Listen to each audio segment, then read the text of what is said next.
வணக்கம். எல்லோரும் எப்படி இருக்கீங்க? நல்லா இருக்கீங்களா? இன்றைக்கி ஆம்பூர் மட்டன் பிரியாணி செய்ய போகிறேங்க. வாங்க எப்படி செய்யறதுன்னு பார்க்கலாம்.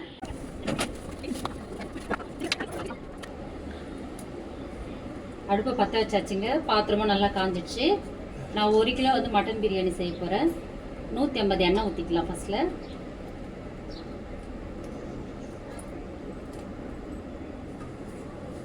150 எண்ணெய், 100 கிராம் நெய் ஊற்றிக்கலாங்க.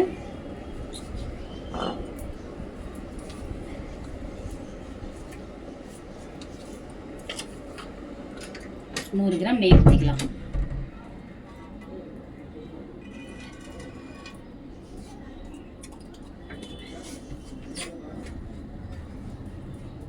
எண்ணெய் நல்லா சூடாயிடுச்சுங்க.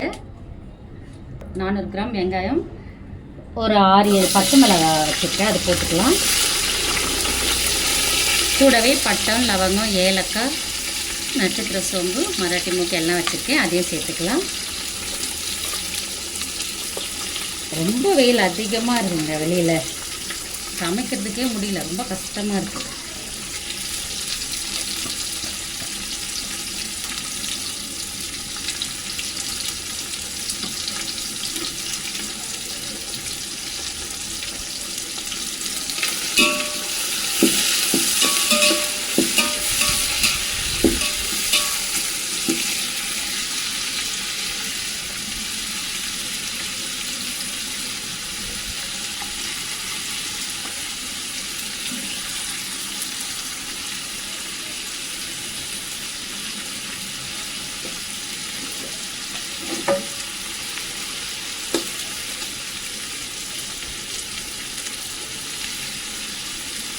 எப்போவுமே பிரியாணி அடுப்பில் செஞ்சு சாப்பிடுங்களேன், ரொம்ப நல்லாயிருக்கும்.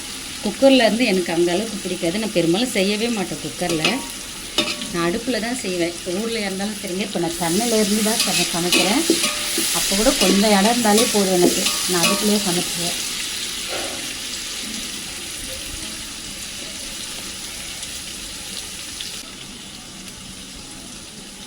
வெங்காயம் நல்லா வறுந்து வரட்டும், பொன்னிறமாக ஆகட்டும். பொன்னிறமாக ஆகினா தான் ரொம்ப நல்லாயிருக்கும் பிரியாணி. 90% நல்லா வதங்கணும் வெங்காயம்.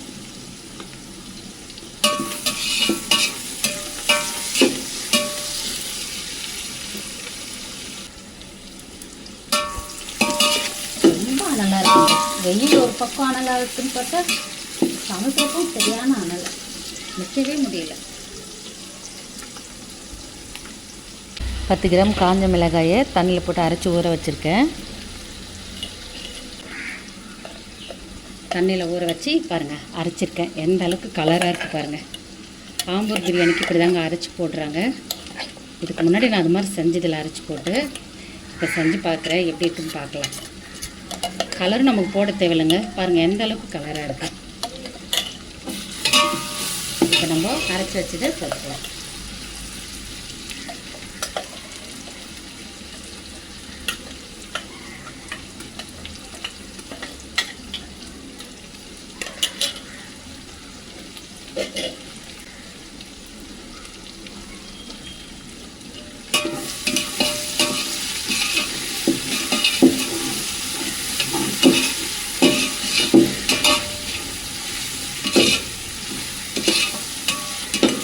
இப்போ நல்ல கலராக இருக்குது.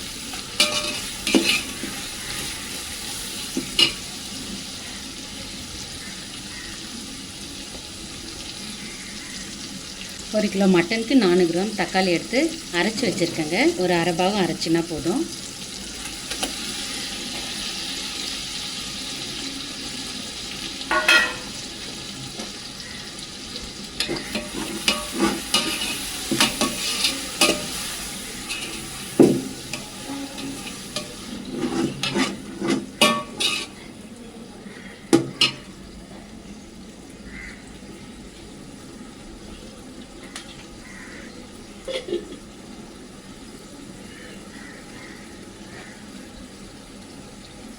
பிரியாணி மசாலா அரைச்சி வச்சுருக்கேங்க.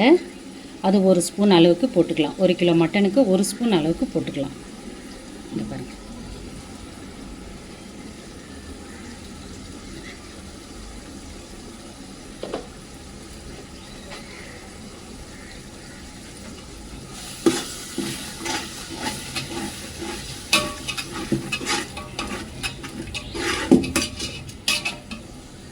1 கிலோ பாசுமதி.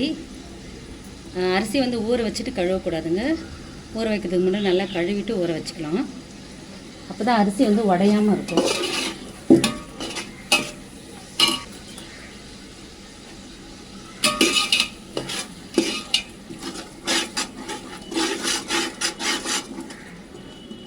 தக்காளி நல்லா வதங்கிடுச்சு. புதினா கொத்தமல்லி சேர்த்துக்கலாம். புதினா கொத்தமல்லி கூட பாருங்கன்னா பொடியாக தான் அரிஞ்சு வச்சுருக்கேன். நம்ம வந்து சமைச்சு எடுக்கிறப்போ இந்த தக்காளி தெரியாது, புதினா கொத்தமல்லியும் தெரியாதுங்க. வெறும் சாப்பாடு தான் இருக்கும். நம்ம அப்படியே போடுறப்போ பசங்க எல்லாத்தையும் எடுத்து போட்டுட்டு சாப்பிட்றாங்க இல்லைங்களா. இப்போ நம்ம இந்த மாதிரி பொடியாக அரிஞ்சு செய்கிறப்போ எதுவுமே எடுக்க முடியாது. அப்படியே அள்ளி அப்படியே சாப்பிடுவாங்க.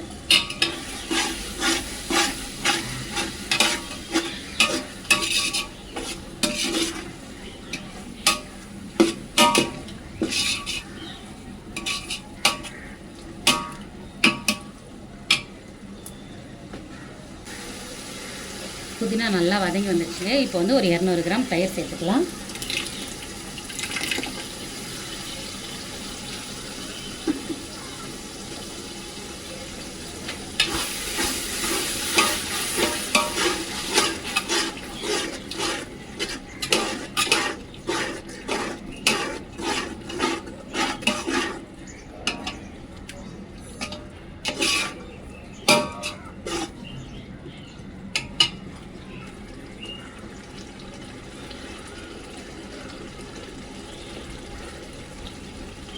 நம்ம 200 கிராம் தயிர் சேர்த்துருக்கோங்க. இப்போ வந்து அரை லெமன் மட்டும் சேர்த்துக்கலாம்.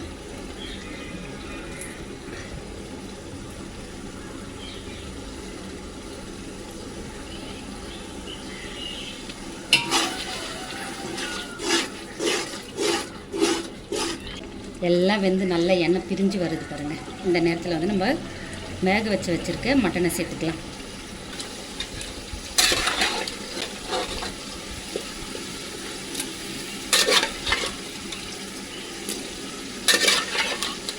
ஒரு விசில் மட்டும்தாங்க போட்டு வேக வச்சுருக்கேன். வேக வைக்கிறப்போ கொஞ்சமாக நான் உப்பு போட்டு வேக வச்சுருக்கேன். நம்ம பிரியாணிக்கு உப்பு போடுறப்போ பார்த்து போடுங்க, அதிகமாக போட்டு போடுங்க. நெய்யும் அதிகம் ஊற்றுறதுனால உப்பு அதிகமாக தெரியும் நமக்கு. ஃபஸ்ட்டில் உப்பு போடுறப்போ கொஞ்சம் கம்மியாக போடுங்க. பத்தலைன்னா அப்புறமா போட்டுக்கலாம்.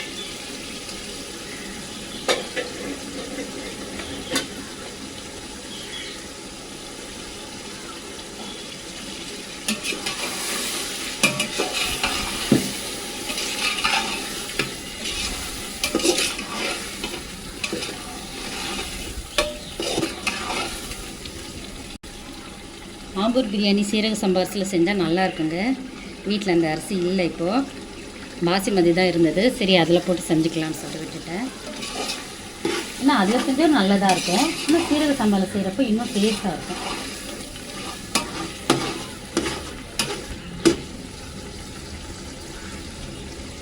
கொஞ்சம் அப்படியே அந்த எண்ணெயிலே வேகட்டோங்க.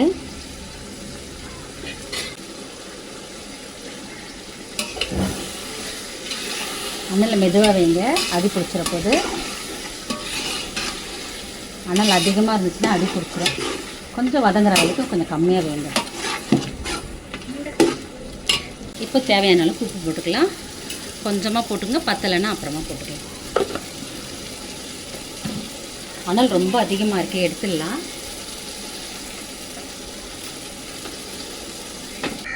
இந்த பாத்திரத்து தாங்க அரிசி எடுத்திருக்கேன். 1க்கு 1.5 ஊற்றிக்கலாம். இது கூடவே கறி வேக வச்ச தண்ணியும் ஊற்றிக்கணுங்க. இது கறி வேக வச்ச தண்ணியும் இந்த தண்ணியிலே ஊற்றி மிக்ஸ் பண்ணிட்டேன். இன்னும் பாதி ஊற்றிக்கலாம்.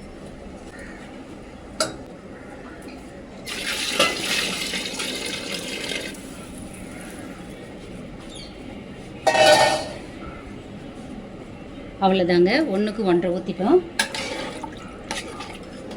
ஊற்றிட்டு உப்பு காரெல்லாம் பார்த்துக்குங்க.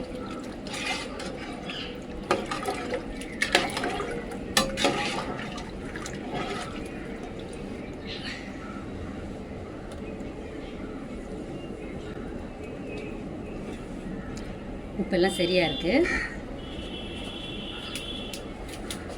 டம் போட்டு போட்டு பாருங்கள், இந்த தட்டே கருப்பாயிட்டு இருக்கு.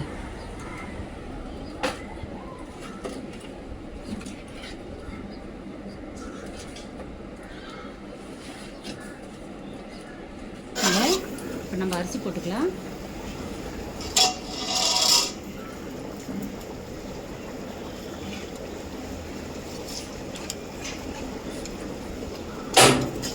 தண்ணியெலாம் நல்லா வடிகட்டிட்டு போடுங்க. ஏன்னா அப்படியே போட்டிங்கன்னா தண்ணி அதிகமாகிடும், சாப்பாடெல்லாம் குழஞ்சிடும்.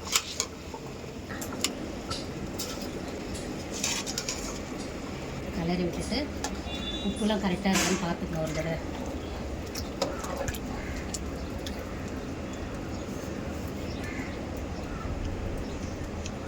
உப்பு கரெக்டாக இருக்குது.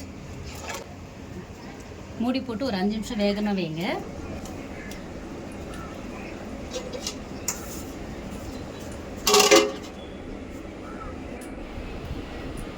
ஓப்பன் பண்ணி பார்க்கலாங்க.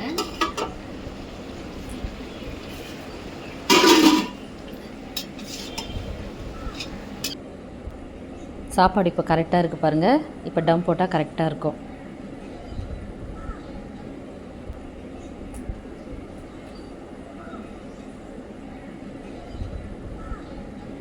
டம் போட்டு 20 நிமிஷம் ஆகட்டுங்க. அதுக்கப்புறம் எப்படி இருக்குன்னு பார்க்கலாம்.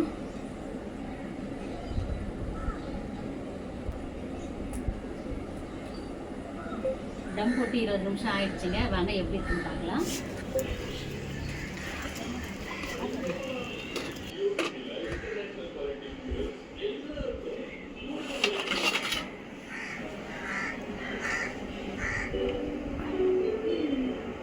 பாருங்கள், சூப்பராக இருக்குது பாருங்கள். பிரியாணி சூப்பராக ரெடி ஆகிடுச்சிங்க. பாருங்கள் எவ்வளோ பலன்னு இருக்குது. ஒன்றோடு ஒன்று ஒட்டாமல் நல்லா வந்திருக்கு பாருங்கள். பிரியாணி கொஞ்சம் டேஸ்ட் பண்ணி பார்க்கலாங்க. ஒரு பிளேட்டில் கொஞ்சம் போட்டுக்கலாம். சரியான வாசனையாக இருக்குங்க. செம வாசனையாக இருக்குது.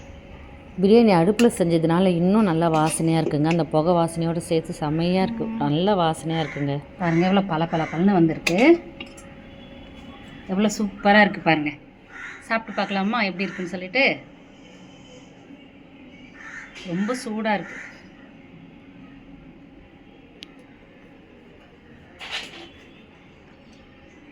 ரொம்ப நல்லா இருக்குங்க. சூப்பராக இருக்குது. சூப்பராக இருக்குங்க ஆம்பூர் மட்டன் பிரியாணி. நீங்களும் இதே மாதிரி உங்கள் வீட்டில் செஞ்சு பாருங்கள். ரொம்பவே நல்லாயிருக்கும். இந்த வீடியோ பிடிச்சிருந்தா லைக் பண்ணுங்கள், ஷேர் பண்ணுங்கள், கமெண்ட் பண்ணுங்கள். மறக்காமல் சப்ஸ்கிரைப் பண்ணுங்கள். இன்னொரு வீடியோவில் பார்க்கலாம்.